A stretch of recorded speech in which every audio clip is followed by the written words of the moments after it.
Hello friends, இன்றைக்கி ஒரு தேங்காய் உடைக்கும் போது ஒரு டிப்ஸ் தான் சொல்ல போகிறேன். ஈஸியாக உடைக்கிறதுக்கு. ஏன்னா நம்ம தூளாக உடைப்போம், இல்லை உடைக்க தெரியாது, இல்லை கீறி போடுவோம். அதில் அந்த 3 கண் இருக்குது பார்த்தீங்களா, அந்த 3 கண்ணில் ஏதாவது ஒரு கண்ணை மூடிக்குங்க. அப்படி கையை வச்சு விரலை வச்சு மூடிக்கிட்டு இதை மூடியிருக்கேன் பாருங்கள். இந்த விரலை வச்சு மூடியிருக்கேன். இப்போ உடைக்க போகிறேன் பாருங்கள். அது எவ்வளோ அழகாக உடையுது மட்டும் பாருங்கள்.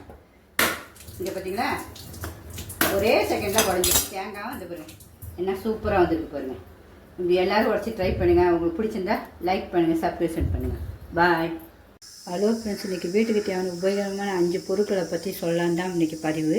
முதல்ல என்னென்னா, தேங்காவை நமக்கு அப்போ அவசரம் திருவுவோம், மிக்சியில் போடுவோம், ஏதாவது ஒன்று பண்ணுவோம். இதை வந்து நம்ம திருவி வச்சுட்டு அப்பப்போ சமையலுக்கு தேவையானது நம்ம எடுத்துக்கலாம்.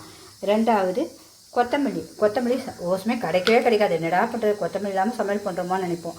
அதேமாரி இதை கழுவி நல்லா க்ளீன் பண்ணிவிட்டு காய வச்சுட்டு ஒரு துணியில் போட்டு வச்சிட்டிங்கன்னா இதுவும் ஒரு வாரம் இருக்கும்.